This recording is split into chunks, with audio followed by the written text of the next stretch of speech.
Estamos ao vivo. Boa tarde a todas e todos. Estamos mais uma vez aqui nessa tarde compartilhando mais uma edição do Boletim Covida, a sexta edição. Esta edição ela fala sobre a questão da saúde do trabalhador, com seus riscos e vulnerabilidades. E para falar sobre esse tema, teremos a presença da professora da Faculdade de Medicina da Universidade Federal da Bahia, Kiona Bernardes, e os debatedores Milena de Almeida, Samile Miranda e o Mise, do Instituto de Saúde Coletiva, também da Universidade Federal da Bahia, e Mônica Gelim e Rita de Cássia Fernandes, também da Faculdade de Medicina da Bahia. Hoje é uma mesa quase composta, toda feminina, a não ser pela presença do nosso editor, né? Elzo Júnior, que é o editor do Boletim Covida, um pesquisador do Centro de Integração de Dados e Conhecimentos para a Saúde, CIDACS, da Fiocruz, e também um dos coordenadores da rede Covida. Vou passar logo a palavra para Elzo para apresentar a rede e o boletim. Muito obrigada pela presença de todo mundo aqui nessa tarde. Elzo. Bem, boa tarde a todos e todas. Só um instante. Mais uma semana, mais um boletim da Rede Covida. Eu vou apresentar brevemente aqui o que é essa Rede Covida, o que nós fazemos, quais são os nossos objetivos, quais são os nossos produtos, com especial destaque para o boletim, para o sexto boletim, para a sexta edição do boletim da Rede Covida. Bem, a Rede Covida é esse projeto de colaboração científica e multidisciplinar focado na pandemia de Covid-19, que se formou a partir de uma união de um conjunto de pesquisadores de diversas instituições do país e fora do país, e aliado a profissionais de comunicação. E o grande objetivo da Rede Covida é tentar compreender os diferentes aspectos da pandemia. A ideia é produzir conhecimento para apoiar a tomada de decisão de gestor e oferecer um conjunto de informações válidas para apoiar também o monitoramento da epidemia de modo geral. A gente tem alguns objetivos gerais da Rede Covida. Um desses objetivos é fazer o monitoramento da epidemia. Para isso, a gente convida vocês depois a acessarem o nosso painel. É um dashboard, um painel com a visualização de dados que mostra a evolução dos casos, dos óbitos e outras medidas em relação aos números da epidemia de Covid-19 no Brasil. Vocês podem ver por estados, por municípios. Além disso, um outro objetivo central da Rede Covida é a construção de modelos matemáticos em tempo real para avaliar o comportamento dessa epidemia no país e os seus cenários futuros. Essas projeções que a gente faz, elas também estão no painel da Rede Covida, e esses modelos matemáticos eles têm sido amplamente difundidos em alguns boletins e em alguns produtos que também já saíram na Rede Covida. Um outro objetivo central da Rede Covida é sintetizar esse conjunto de evidências que tem surgido sobre a Covid-19, identificando esses achados que podem auxiliar na tomada de decisão em diversas frentes, tanto no campo da gestão e organização dos serviços de saúde, quanto nas ações de vigilância epidemiológica. A gente também tem síntese de evidências sobre aspectos clínicos e terapêuticos da pandemia de Covid-19 e outros temas específicos que a gente traz nesses boletins. Além disso, a Rede Covida também tem esse compromisso com a divulgação dessa síntese de evidência. A gente não só sintetiza as evidências científicas, como a gente também se preocupa em fazer uma ampla divulgação desses nossos produtos e desses resultados dessas iniciativas que a Rede Covida tem. E essa divulgação, uma das formas de divulgar é justamente são os webinários que a gente faz, são esses boletins que a gente lança. Só para vocês terem uma noção de como é que se estrutura a Rede Covida, a gente tem uma coordenação executiva e um conselho consultivo que é responsável por coordenar esse conjunto de iniciativas, esse conjunto de grupos de trabalho que a Rede Covida tem. Esses grupos de trabalho são divididos em 5 grandes grupos: um grupo de visualização de dados, que é responsável pela construção e manutenção do painel da Rede Covida, um grupo de epidemiologia e informação, que é responsável por coletar, organizar fluxo de dado, e esse grupo ajuda a alimentar o painel de dados que a visualização de dados produz, ao mesmo tempo que ajuda o grupo de modelagem matemática, fornecendo essas informações que vão compor os modelos. O grupo de modelagem matemática em si, ele tem esse papel de produzir esses modelos matemáticos para tentar fazer as predições dessa epidemia no país em diferentes cenários, considerando medidas de distanciamento social, considerando um conjunto de fatores para fazer esses modelos cada vez mais robustos. Um outro grupo muito importante da Rede Covid é esse grupo de síntese de evidências. Esse grupo sintetiza esse conjunto de evidências que é produzido na literatura nacional e internacional sobre Covid-19, e ele tem 5 grupos. Um grupo de etiologia, patogênese e diagnóstico, que é responsável por estudar as questões relacionadas à virologia, aos testes diagnósticos. Um grupo de clínica e terapêutica que estuda os aspectos terapêuticos, faz a síntese dos aspectos das manifestações clínicas e das terapêuticas que existem para a Covid-19. Um grupo destinado a estudar os desafios para a organização dos serviços de saúde. Um grupo que trabalha pensando, revisando sobre as estratégias de controle e prevenção. E um grupo de impactos sociais e desigualdades em saúde, do qual faz parte o grupo que vai apresentar o boletim hoje sobre saúde do trabalhador.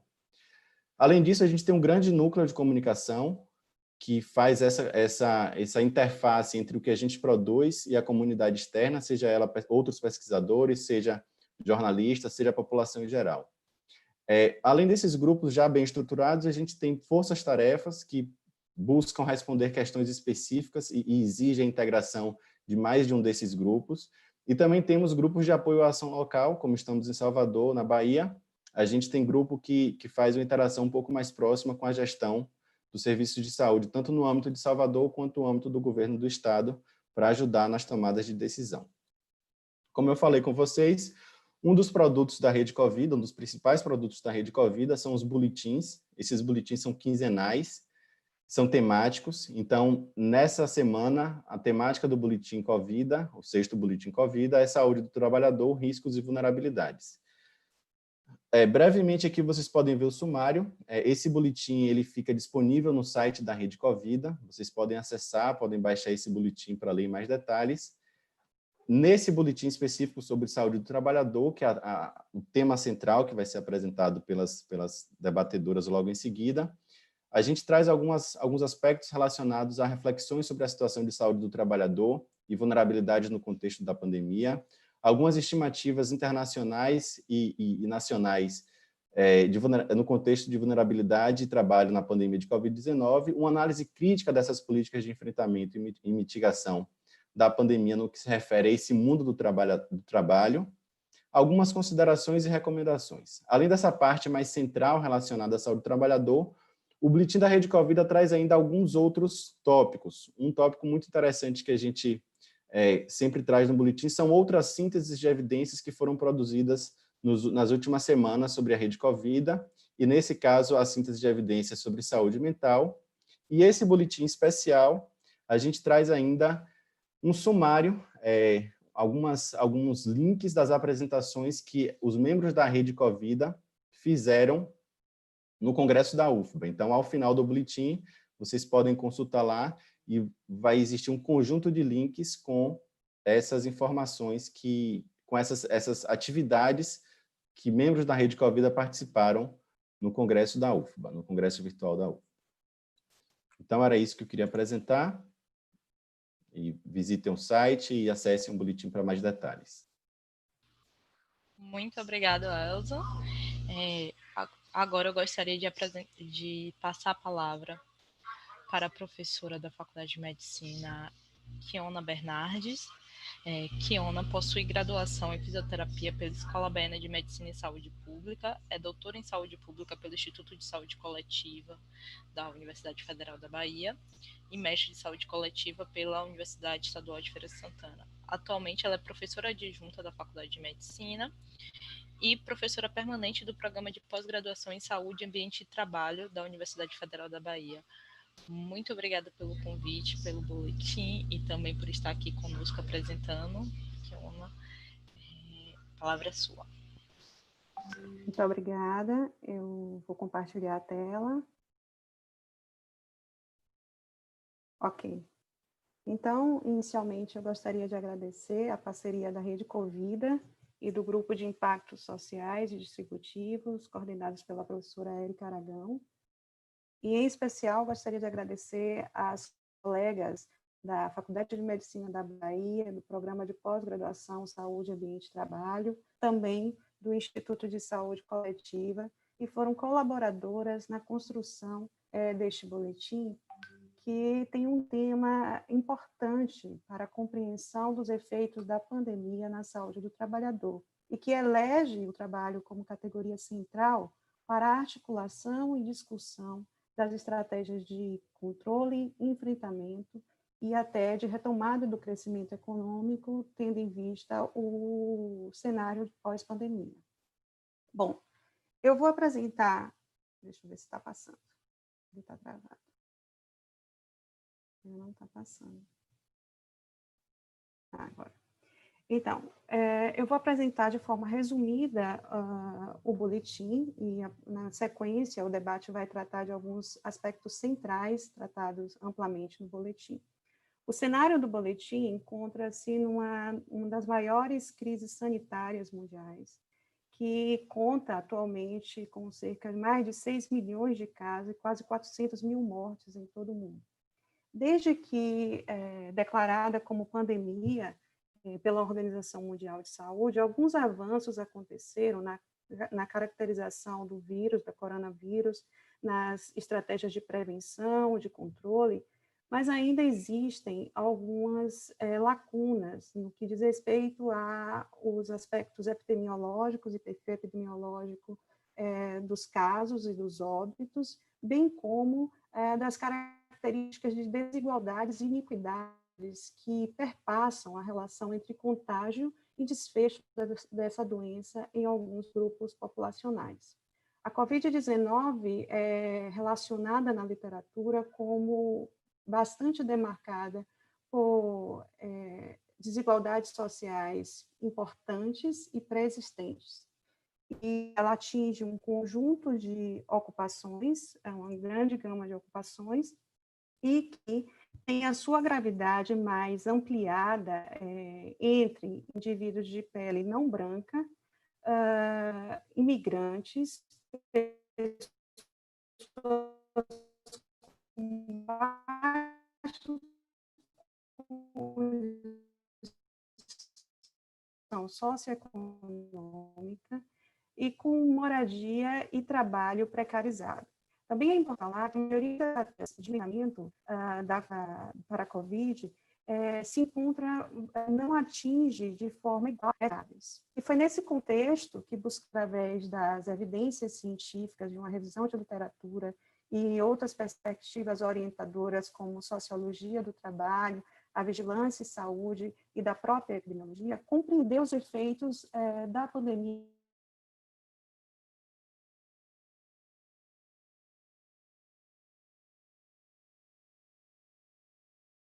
Eu caí? Alô? Alô? Oi, Eu acho que eu caí. Isso, você acha que foi sua internet. Também estava na dúvida aqui, que a gente sempre fica, né? Será que é a minha? Será que é a dela? Mas você pode voltar e compartilhar para a gente novamente? Posso voltar? Por gentileza, pode voltar. Posso voltar. Então, deixa eu... Estou voltando novamente. Ok. Então, eu estava exatamente dizendo que, com base na estrutura teórica, nós encontramos, então, o mundo do trabalho no período da pré-pandemia, já com direitos trabalhistas e específicos na reforma trabalhista de 2017, que desregulamentou o trabalho, desestruturou os serviços de segurança e saúde do trabalhador e culminou exatamente uma relação de precarização do trabalho, concretizada em forma de trabalho de subemprego, de trabalho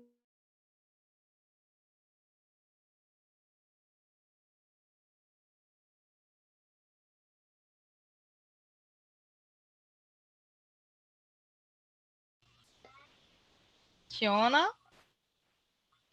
Eu acho que ela caiu novamente. Raíssa, é melhor a gente desabilitar as câmeras, talvez? Eu estou instável, né? Está estável. Desabilitamos as câmeras, então, Raíssa? podemos desabilitar para ver se facilita.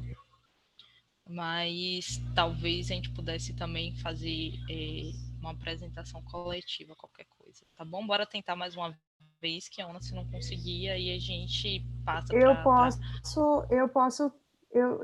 Raíza, eu posso tentar me transferir, mas acho que seria ruim, não é? Se você quiser, a gente pode seguir na apresentação com as debatedoras e enquanto você restabelece a conexão, pode ser? Tenta então ir para uma conexão mais estável, é isso? Eu vou tentar uma conexão mais estável, me desculpe, mas acontece. Não tem problema, acontece, né? Estamos todos passíveis de acontecer com qualquer um. Então, podemos começar, Rita, por você, então. Falar um pouco sobre o boletim de forma geral, sobre esse relatório, os principais resultados encontrados. Vamos só fazer uma dinâmica um pouquinho diferente. Vocês vão apresentando um pouquinho no boletim e depois a gente volta para a Kiona, tá bom? Pode ser assim? Acho que Milena, você pode começar, Mi? E aí... Pronto. Então, Milena. Falei, Rita, que era a primeira aqui. A gente tinha feito uma ordem, Mônica e Kiona já ia entrar em vulnerabilidade. Que tal você já apresentar os conceitos e aí a gente segue a ordem que a gente tinha pensado? Acho Tudo que bem, sim, pode ser, Kio. Né? Pode ser, Mila. A lógica fica melhor. Então, tá. Só vou pedir para vocês habilitarem a câmera na hora de falar. Eu achei que era boa Milena. tarde, agradecendo também o convite e agradecendo ter tido essa mobilização em torno desse tema, a Rede Covida, na pessoa aí de Érica, que fez esse convite a todas nós, e também a Kiona, que liderou esse trabalho. Ela ia falando da vulnerabilidade, é um conceito central nesse trabalho que a gente fez, e ele é traduzido nesse esforço que a gente faz com uma correlação de 3 conceitos principais.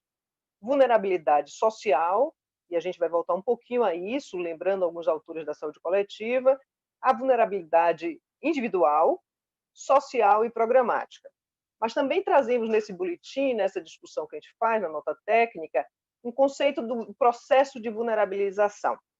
Além disso, a discussão da interseccionalidade, raça, gênero e classe social, porque estamos falando que a expressão da Covid, do ponto de vista da sua incidência, mas especialmente da letalidade e da gravidade dos casos, expressa uma composição, uma interseção de maneira variada, mas fortemente marcada por raça, gênero e classe social. Trabalhamos a ideia de vulnerabilidade comparando 2 aspectos desse objeto, que foram as medidas de distanciamento social e isolamento social, que têm possibilidades de alcançar, de serem realizadas, a depender do contexto de trabalho, e especialmente do vínculo trabalhista que se tem, o trabalho regulado, o trabalho onde esse trabalhador consegue negociar mais facilmente ou com menos dificuldade, especialmente servidores públicos, e trabalhadores de maior qualificação que vai poder trabalhar remotamente. Mas há muitas impossibilidades para viabilizar essa proteção com isolamento social. Dentre elas, depende do tipo de serviço que se executa, lembrando aí trabalhadores da limpeza pública, trabalhadores de vários setores, do comércio até, dos mercados que permanecem abertos, da farmácia, e também os desafios dos trabalhadores informais, principalmente, para manter a renda suficiente para a sua sobrevivência. Então, algo que está impedido pela impossibilidade por ter que permanecer em atividade, obrigatoriamente, ou por não conseguir manter um nível de rendimento capaz de manter minimamente essa família. A questão para nós, do ponto de vista do trabalho, é que essa vulnerabilidade social ela vai estar marcada pela questão do vínculo do trabalho e da qualidade desse vínculo. Portanto, trabalho é, sem dúvida, um conceito central que vai dizer assim, a vulnerabilidade social ela vai depender da perda do emprego, desse trabalhador que perde o emprego em função das medidas provisórias que permitem, não apenas, de certa forma, você não ter redução de seu salário, até mais de 50%, e ter também a fragilidade de vínculos informais, ou vários vínculos terceirizados, que pode ter a perda mesmo do emprego. Essa discussão também na sociologia do trabalho centra e vai discutir a precarização do trabalho e a centralidade do trabalho, não apenas como um aspecto de sobrevivência, mas como um processo de sociabilidade. A discussão de precarização do trabalho se dá há muitos anos, desde a década de 90, mas sem dúvida que a agudização e o processo mais implantado dessa precarização, da perda de direitos, foi o que Iona passou em algum momento, e aprofundar nisso, que se deu nas últimas reformas, na reforma trabalhista e na reforma da Previdência, configura um contexto que permite, que possibilita um impacto muito mais importante e grave da Covid-19. Há um elemento importante de falar desse trabalho também como uma matriz de sociabilidade, e a importância desse formato de trabalho definindo, inclusive, as relações sociais que estão colocadas ali. Um outro elemento importante que a gente vai falar é dessa vulnerabilidade programática pelas políticas sociais. E a gente começa se perguntando se as políticas do governo federal em relação à pandemia ampliam a proteção social dos trabalhadores ou reduz? Como é que foi isso que está sendo implantado? Então, não podemos falar do impacto da Covid-19 em trabalhadores, na relação à saúde do trabalhador, sem compreender o impacto de políticas sociais implantadas, que são dispositivos, como o Onete Ivo vai dizer, do processo civilizatório, que define possibilidades de construção dos vínculos e do contrato social.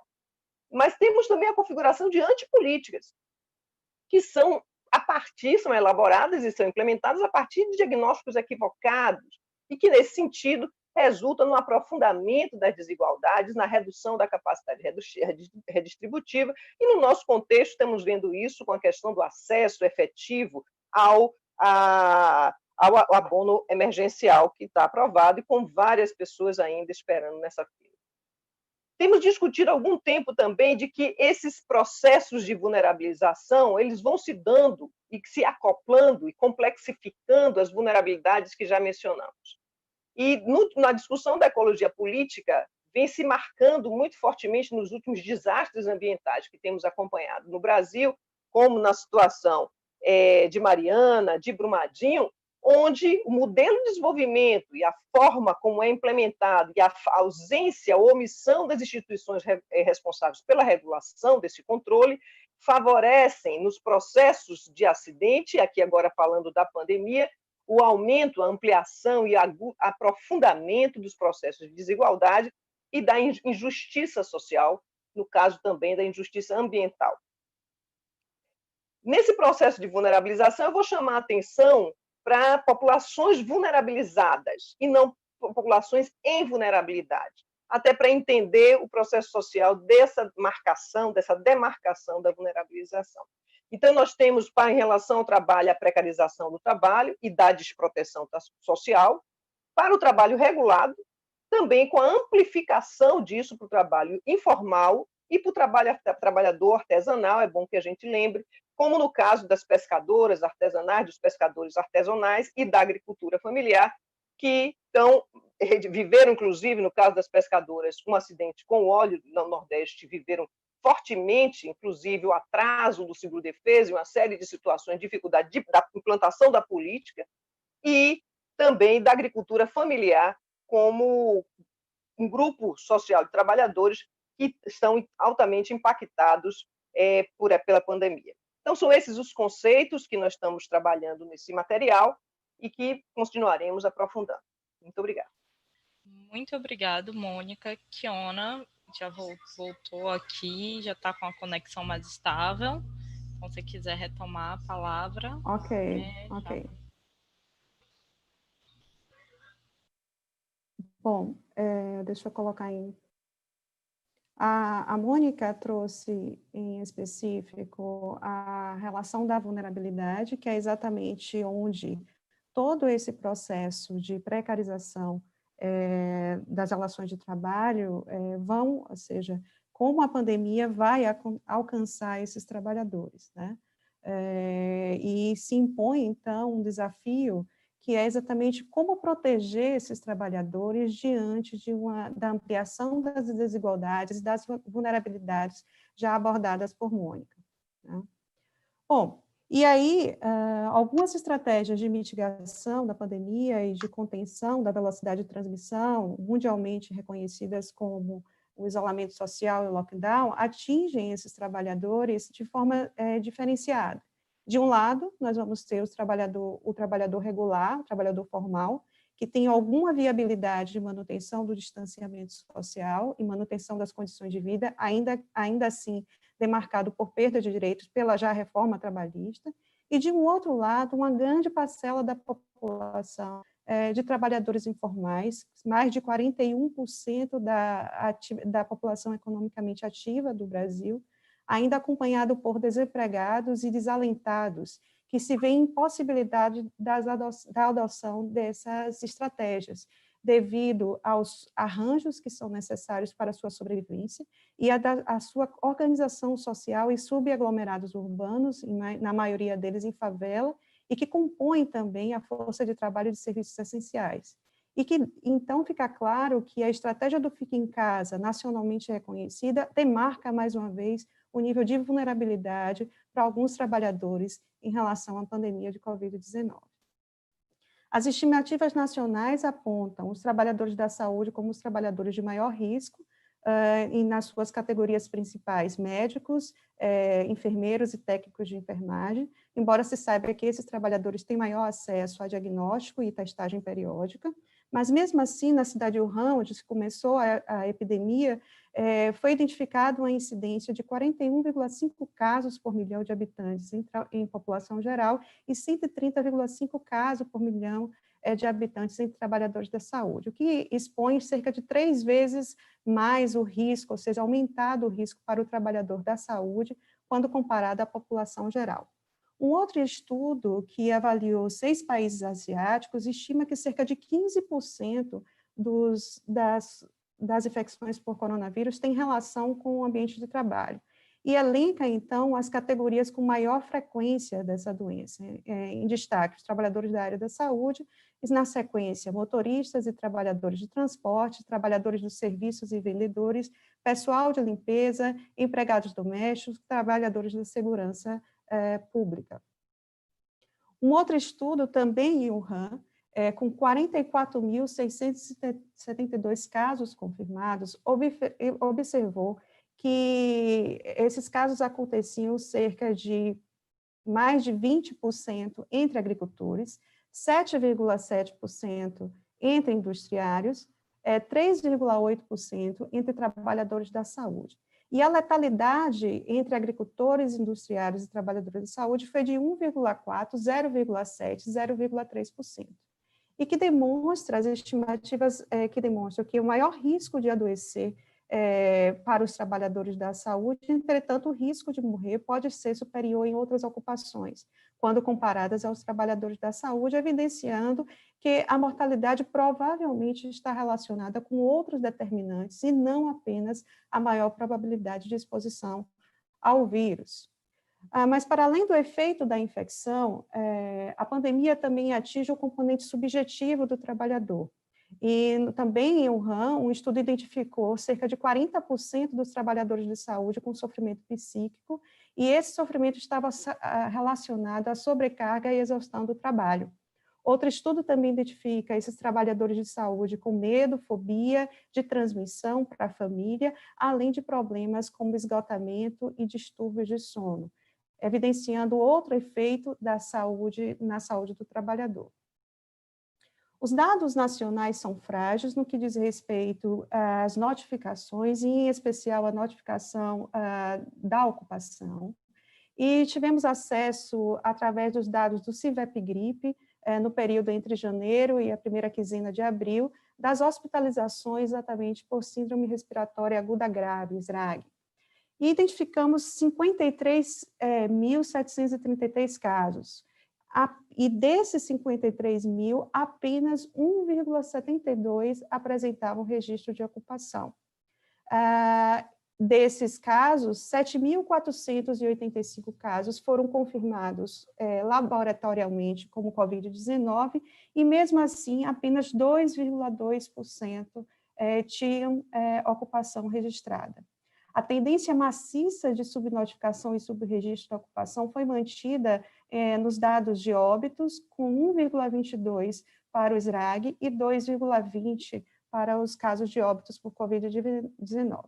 É importante registrar que a subnotificação e o subregistro da variável ocupação pode comprometer estratégias de enfrentamento e demarcar iniquidades já existentes na saúde.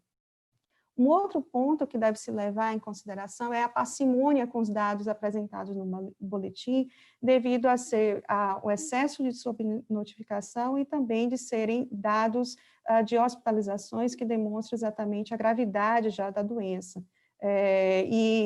O excesso de subnotificação diminuiu a possibilidade de criação de indicadores e acompanhamento de algumas categorias ocupacionais. Bom, como estratégia de mitigação e de enfrentamento, algumas políticas foram adotadas pelo governo. E, infelizmente, as políticas adotadas pelo governo federal não vão no sentido da proteção dos trabalhadores, mas sim do mercado financeiro. E isso é identificado na medida provisória 927, em plena pandemia, em 22 de março, que previa exatamente a suspensão de contratos de trabalho e remuneração pelo menos um período de 4 meses, que alguns autores do trabalho identificavam como um caos, poderia gerar um caos social e um crime humanitário.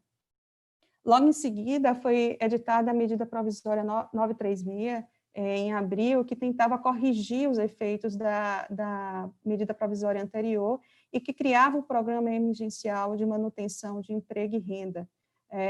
Entretanto, essa MP autorizava a suspensão de contrato de trabalho por até 60 dias, redução de salários e jornada por até 90 dias.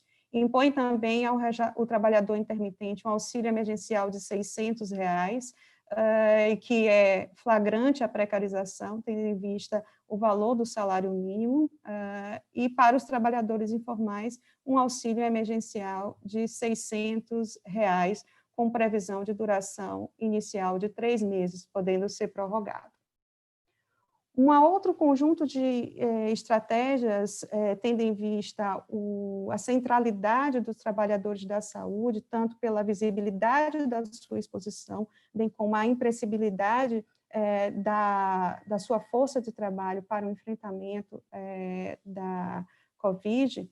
Algumas notas técnicas foram formatadas com o apoio da organização civil, de entidades da universidade, como instrumento de reafirmação de direitos frente a toda essa relação com a MP 927.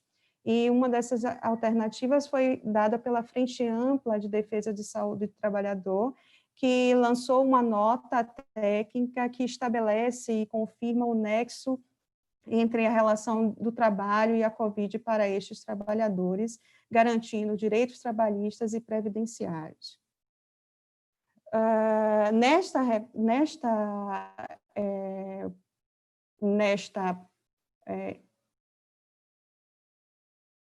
Nesta orientação, algumas recomendações foram dadas, por exemplo, o afastamento imediato do trabalhador em casos suspeitos e com sintomas de Covid-19, afastamento do trabalho não pode acarretar perdas salariais, notificação dos casos suspeitos para as autoridades sanitárias, orientações de todas as pessoas envolvidas para isolamento de 14 dias e quarentenas do contactante e estabelecimento concreto da doença relacionada com o trabalho.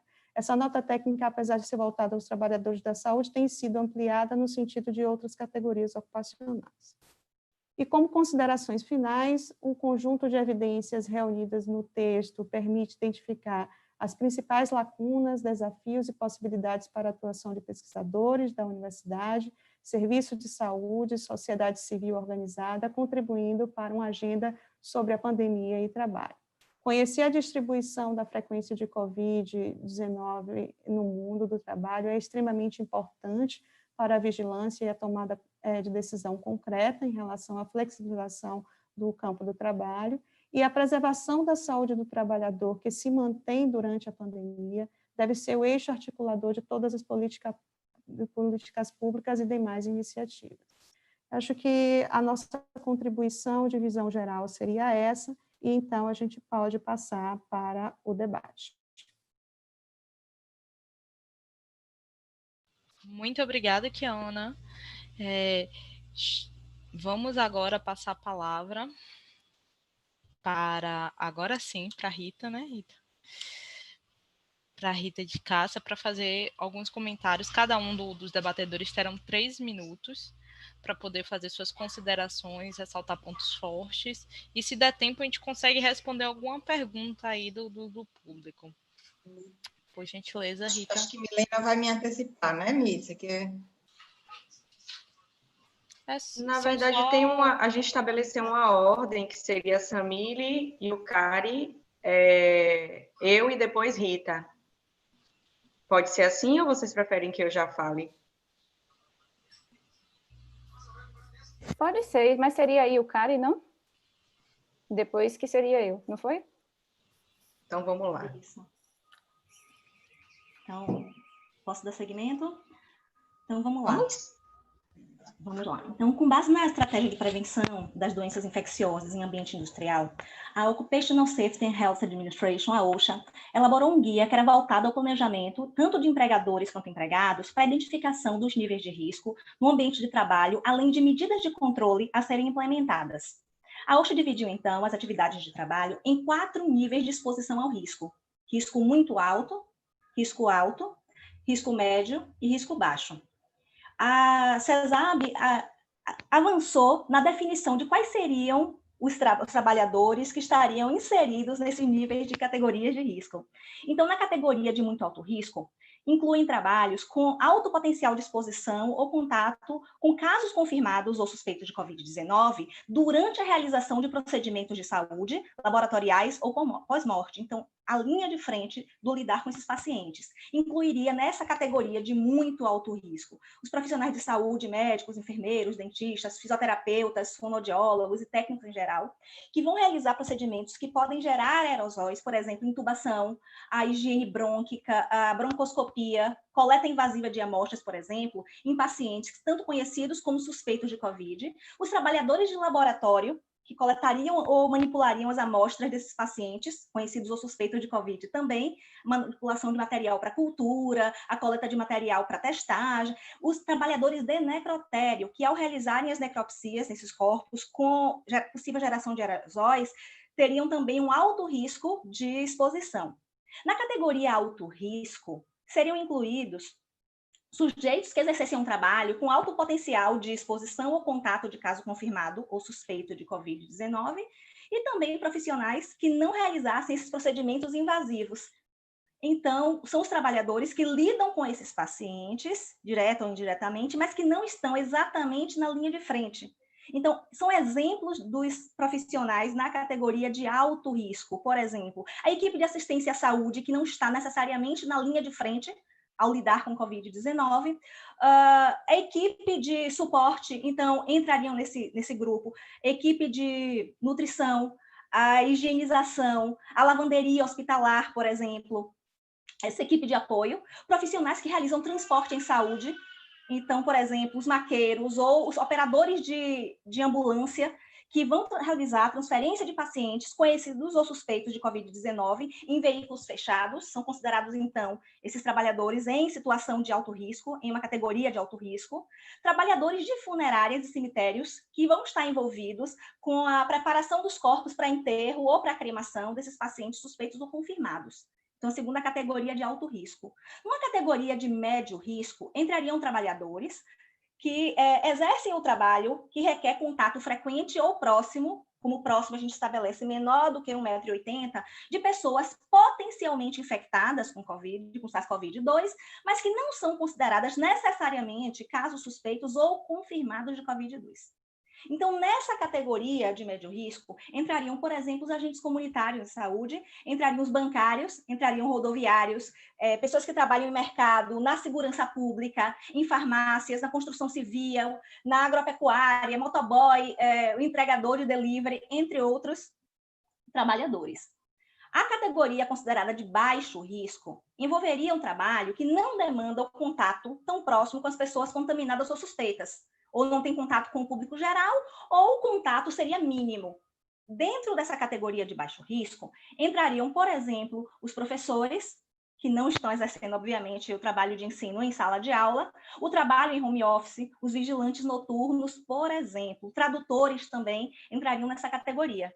Então, essa foi a sistematização pensando em categorias de risco devido à natureza do trabalho exercido pelos sujeitos, apesar de útil, essa proposta de classificação da OSHA, ampliada, inclusive, com a CESAB, pensando nos profissionais, é importante levar em consideração que essa classificação deve ser interpretada em diferentes contextos, especialmente considerando a forma de vínculo, formal ou informal, e também as condições nas quais o trabalho é desempenhado, que isso vai interferir e permitir o intercambiamento em relação à exposição de maior ou menor risco.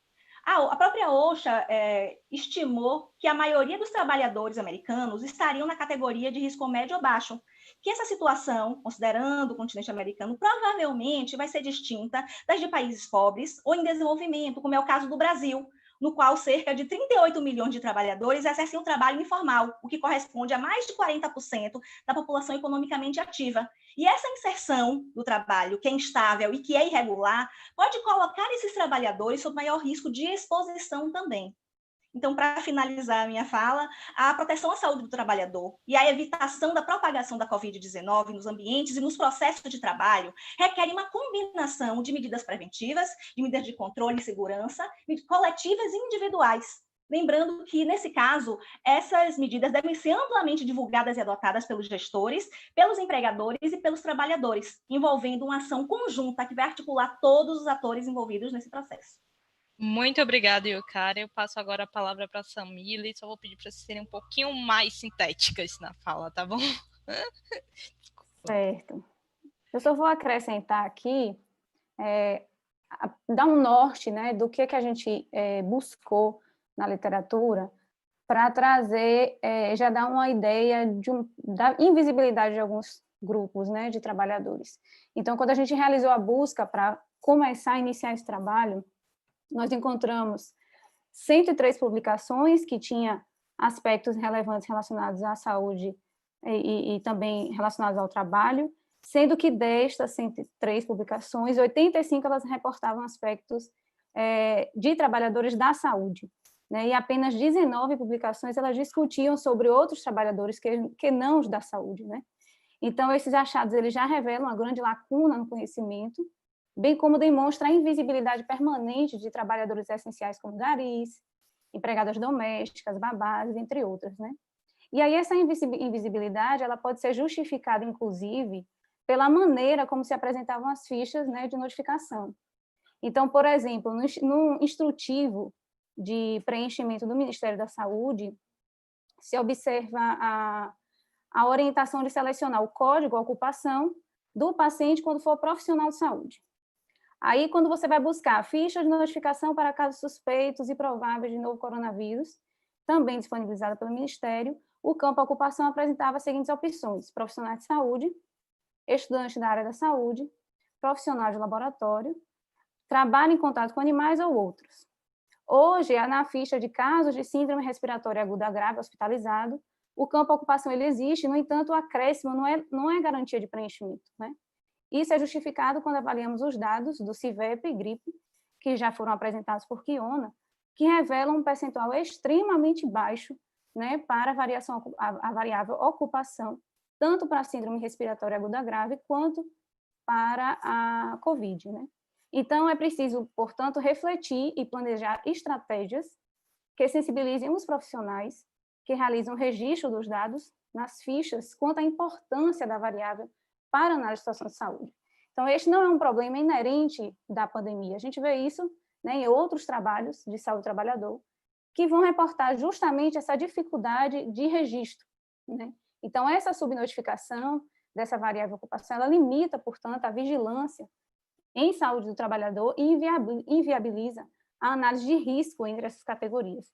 Então, a gente também traz no boletim, dá essa noção de como esses dados eles estão, né, existe um subregistro muito grande da categoria ocupação, né? Então, só para acrescentar mesmo bem rapidinho.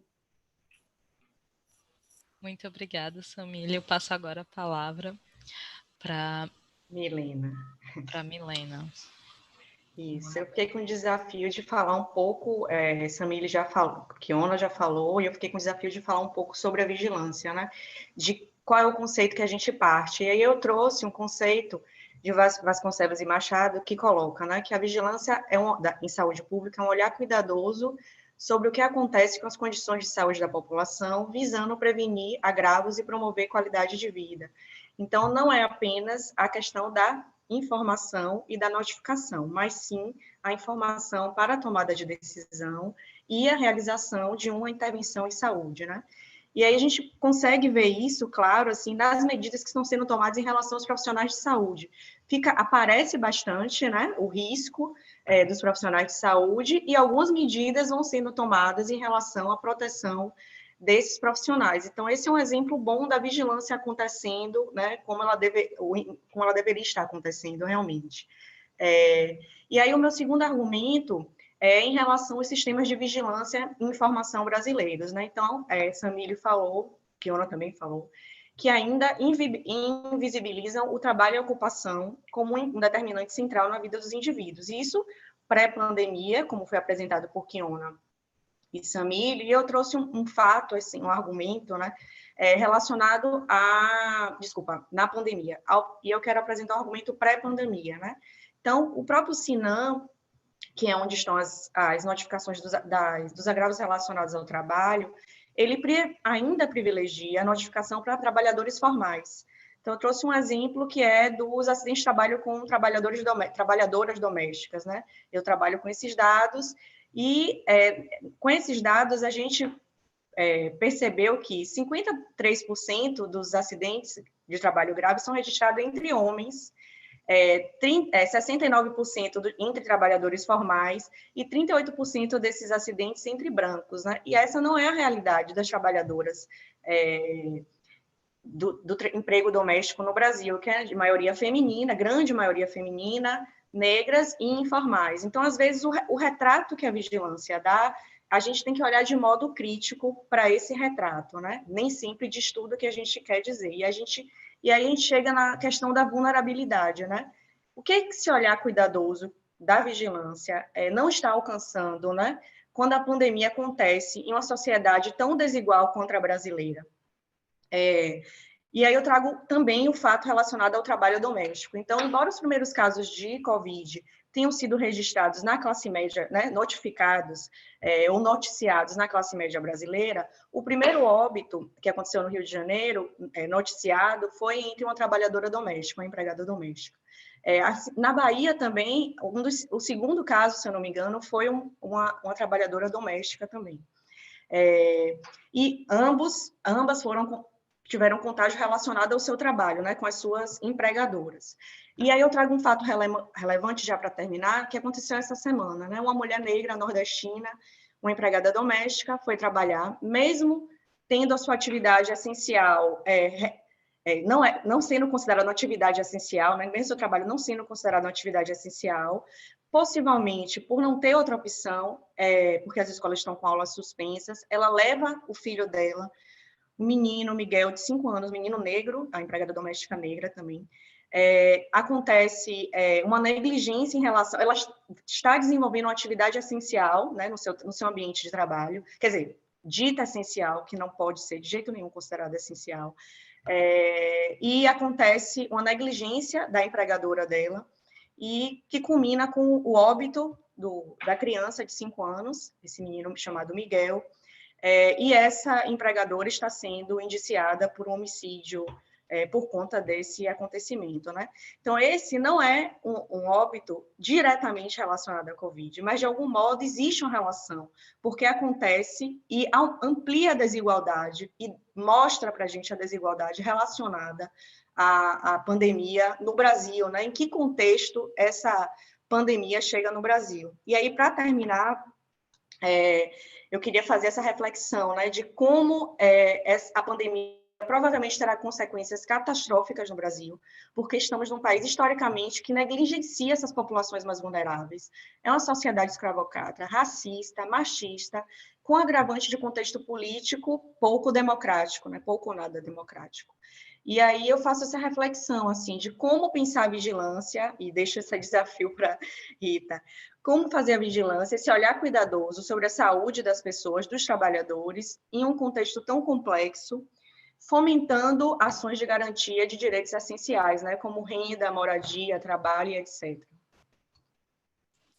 Muito obrigada, Milena. Passo agora a palavra para a Rita, de Cássia Fernandes. Bom, seguindo aí com a reflexão que Milena traz da vigilância, a gente acha que a contribuição do boletim, do texto, né, é exatamente ampliar possibilidades de iniciativas, muitas necessárias nesse momento, para a proteção dos trabalhadores. Então, a ideia da gente identificar os principais elementos, e fizemos isso, né, no mundo do trabalho, a identificação desses elementos é exatamente no sentido de guiar as intervenções necessárias. Então, a gente está, neste momento, já pensando os desdobramentos, estamos todas inseridas em muitas frentes de trabalho, no sentido de reconhecer a necessidade de atuação, considerando os grandes desafios que essa doença transmissível, né, um vírus altamente transmissível, isso já é um desafio para a prevenção, então essa é uma característica importante, e uma outra é o período de incubação longo, que coloca um desafio enorme para a prevenção da Covid nos locais de trabalho. Por quê? Porque a gente tem nos locais de trabalho, embora haja uma diversidade enorme no mundo do trabalho, né? Pessoas que estão trabalhando nas fábricas, pessoas que estão trabalhando nos escritórios, os trabalhadores informais, ambulantes e vendedores nas ruas, enfim, há uma diversidade enorme de situações. Mas se a gente pensar num local de trabalho típico, por exemplo, né, para trazer esse desafio, a gente vai ter um espaço delimitado com pessoas trabalhando, algumas vezes um espaço confinado, não é? E que a gente precisa criar as condições para definir distanciamento físico nos setores, nos refeitórios, nos locais de trabalho. A gente vai ter que pensar necessariamente a garantia de estações de higienização, porque não adianta dizer que tem que lavar as mãos se a gente não viabiliza o acesso fácil nos locais de trabalho, se a gente imaginar uma fábrica, por exemplo. E, além disso, a proteção respiratória, a proteção como medida auxiliar, não é? Como a barreira mecânica, enfim, o uso das máscaras. Então, isso só para a gente começar a identificar que a gente, além das medidas, e aí o desdobramento necessário das nossas reflexões, né, no texto e no boletim, além das medidas necessárias nos locais de trabalho, a gente precisa assegurar renda e assegurar manutenção de emprego para quem é empregado, né? Para quem não é, a manutenção da renda. Então, essas são questões postas para essa pauta, que é, na verdade, a nossa agenda absolutamente necessária já com trabalhadores em atividades essenciais, né? Então, a gente falou, as meninas falaram um pouco da situação dos trabalhadores da saúde. Além dos trabalhadores da saúde, estamos pensando nos demais trabalhadores das atividades essenciais, que estão em efetiva atividade, quem está produzindo combustível, quem está na indústria química, farmacêutica, os trabalhadores do comércio, os trabalhadores que estão vendendo alimento para nós, os que estão vendendo remédio para nós, os trabalhadores das farmácias, os trabalhadores da limpeza urbana. Essas medidas de proteção da saúde dessas pessoas, neste contexto da Covid, exigem de cada um de nós, e aí das diversas instituições, um esforço grande para a gente superar as fragilidades das instituições, haja vista, não é, a conjuntura já posta pelas colegas que falaram previamente, e que, por exemplo, um marco que é a extinção do Ministério do Trabalho. O Ministério do Trabalho, a fiscalização do trabalho, não é? Que podia, junto com a vigilância do Sistema Único de Saúde, nos ajudar nesse enfrentamento, o Ministério do Trabalho, a gente praticamente não conta, né? O Ministério está extinto e os quadros remanescentes do Ministério com dificuldades enormes para fazerem a sua atuação. Então, esse é o pano de fundo e a gente precisa, a ideia da rede é a solidariedade, a identificação das dificuldades para a gente constituir iniciativas que viabilizem a proteção desses trabalhadores. Eu queria pontuar mais uma questão. A gente está trabalhando nesse detalhamento, já tivemos algumas oportunidades de falar do detalhamento de planos e programas para os locais de trabalho, mas isso tomaria muito tempo, mas eu queria chamar a atenção para uma outra coisa. Do ponto de vista da transmissão, eu chamei a atenção para o período longo de incubação, né, dessa doença infecciosa e do tempo da alta transmissibilidade, que é um desafio para nós na proteção desse trabalhador no seu local de trabalho, seja no escritório, dentro de uma fábrica, enfim. Na verdade, porque além da gente ter que pensar as medidas que sejam viáveis e que impliquem investimento desses empregadores, é daí que a gente fala da proteção do trabalho, a necessidade das condições de trabalho, necessariamente batem agora quando a gente fala de proteger para a Covid nos locais de trabalho. É o mesmo sistema de proteção para as doenças ocupacionais outras e para a Covid agora, né? Com um enfrentamento muito mais grave, inclusive. Mas eu queria chamar a atenção que, para os trabalhadores que estão em home office, trabalhadores que estão lá nesse trabalho remoto, que, a rigor, é o trabalhador que está mais protegido para a doença infecciosa, eu acho que essa é uma coisa importante que a gente quer pontuar. Esse trabalhador está vivendo, no curso da pandemia, uma situação grave de exposição e de risco para a sua saúde. Então, a gente não pode deixar de falar que o teletrabalho, instituído, inclusive, na reforma sanitária, e que previa, desde a reforma sanitária, já é um enfrentamento enorme, né, dos trabalhadores, e pela falta de regulamentação dessa jornada exercida em casa, né, as condições para o exercício desse trabalho e a possibilidade de sobrecarga.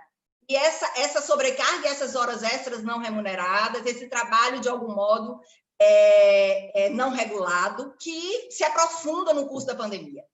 E como a gente tem alguns jornalistas aí, Raiz é uma delas, eu queria chamar a atenção para essa categoria também. A gente falou de várias categorias em cada uma das nossas falas, falamos de várias categorias dos serviços essenciais, mas eu queria, só para a gente pensar também um pouquinho nessa situação, embora os jornalistas, os trabalhadores da comunicação estejam fazendo um trabalho estrategicamente da maior qualidade, não é? Em geral, no curso da pandemia, estratégico mesmo para a população e para a sociedade, esses trabalhadores, ao tempo em que eles anunciam as condições de trabalho, adoecimento, trabalhadores demitidos, eles estão sendo alvo também de demissão, não é? De situações precárias de trabalho, de sobrecarga de trabalho. Gente, jornalistas que estão sem dormir, não é? A qualidade da sua saúde bastante comprometida. Claro que há pessoas em situações de trabalho muito boas e com os seus direitos todos garantidos, não é?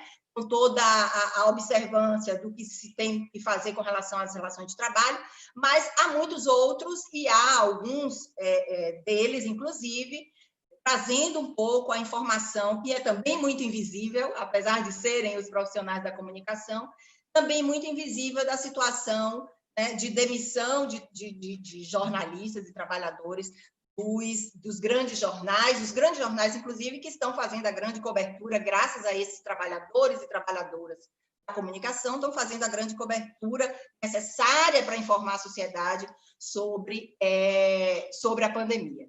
Então, a questão do teletrabalho, eu trouxe o jornalista, não é? Essa figura da trabalhadora e do trabalhador da comunicação, mas a gente pode pensar outros desafios, por exemplo, professores que estão hoje assumindo a atividade para a qual eles não estão preparados, não tiveram tempo para se preparar. Trabalhadores da rede privada estão assumindo o ensino à distância, não é? E sem ter tido oportunidade, né, de lidar com essas novas ferramentas de forma adequada. Isso significa sobrecarga, significa sofrimento psíquico, né? As pessoas têm um compromisso muito grande com o que elas fazem. Então, quando elas estão inseguras com o que elas têm que fazer, isso gera sofrimento. Então, a gente não pode deixar de enxergar essas coisas, porque a ideia é que todos nós que estamos na saúde do trabalhador estamos muito imbuídos e com um desejo enorme de dar alguma contribuição para proteger a saúde das pessoas. Então, a gente tem que pensar o chão lá da fábrica, não é? E como é que a gente protege essas pessoas dos seus locais de trabalho dentro das empresas que têm, né, dos trabalhadores que estão em atividades essenciais, os demais trabalhadores dos serviços, sem perder de vista, não é, que a proteção necessariamente nesses locais de trabalho implica também a gente assegurar a garantia, assegurar os direitos trabalhistas e previdenciários. Então, já foi dito aqui sobre a relação da Covid com o trabalho, entre trabalhadoras e trabalhadores de saúde, mas eu acho que é importante também, Raíssa, estou concluindo, é importante também a gente considerar que, no curso da pandemia, e a gente tem agora um crescimento grande, né, de casos dentro da indústria, por exemplo, eu tenho acompanhado e a gente tem tentado ajudar alguns sindicatos de operários, e esses trabalhadores têm trazido o crescimento de casos dentro dos locais de trabalho, ao mesmo tempo em que estão lidando com demissões, não é? Com a dificuldade de transparência das informações, ou seja, o exercício da vigilância epidemiológica muito precário nesses locais de trabalho, inclusive com a dificuldade da busca ativa dos casos para precocemente ou no momento exato você garantir isolamento, garantir quarentena dos contactantes, tudo isso que a vigilância, não é, secularmente já nos ensinou e a abordagem que a gente faz das doenças infecciosas. Então, isso no mundo do trabalho tem que ser assumido, eu acho que nós todos e a Rede Covida seguramente tem interesse em contribuir no sentido da gente ampliar iniciativas de proteção dos trabalhadores. Obrigada, acho que eu passei meu tempo. Um pouquinho. Na verdade, a gente já avançou no horário, né? Infelizmente. Então, a gente não vai conseguir abrir para perguntas, conseguir responder as perguntas do público no debate. Né? Sei que tivemos aí algumas questões técnicas, etc., mas, infelizmente, a gente não consegue estender muito. Na verdade, esse foi só um gostinho mesmo do que está no boletim. Então dê uma olhada, tá um trabalho bem bacana, bem bonito. Acessem o site covid19br.org. Lá está o boletim, tem um trabalho todo na íntegra. Eu também coloquei no YouTube, no chat do YouTube, vai estar na descrição, aqui também dentro do Zoom. Então, esse vídeo ele vai estar disponível e já está disponível, já está no site no canal do YouTube do SIDAX. Acesse a rede da Rede Covida, as redes sociais, compartilhe, veja o conteúdo e, assim, muito obrigada mesmo a todos. Tivemos aí gente aí do Brasil inteiro acompanhando esse webinar. É sempre uma gratificação imensa ver as pessoas engajadas nesse debate. E um debate muito importante, né? A gente precisa discutir a sociedade, né? Os efeitos da pandemia, não é só a pandemia. Então, queria agradecer a todos, a todas e a todos que estiveram aqui conosco. Muito obrigada, viu? Muito obrigada aos palestrantes, muito obrigada aos participantes que assistiram a gente. Obrigada. Obrigado, pessoal. Tchau, obrigada, tchau. gente. Tchau, gente. Tchau. Obrigada. E, por fim, se puderem, fiquem em casa com todas as garantias, né? Cuidando da saúde mental, cuidando das horas, enfim, lutando também por direitos trabalhistas melhores, por condições melhores de trabalho. Acho que fica esse recado aqui dessa. E viva o SUS. Viva o SUS. Tchau. Tchau, pessoal. Tchau.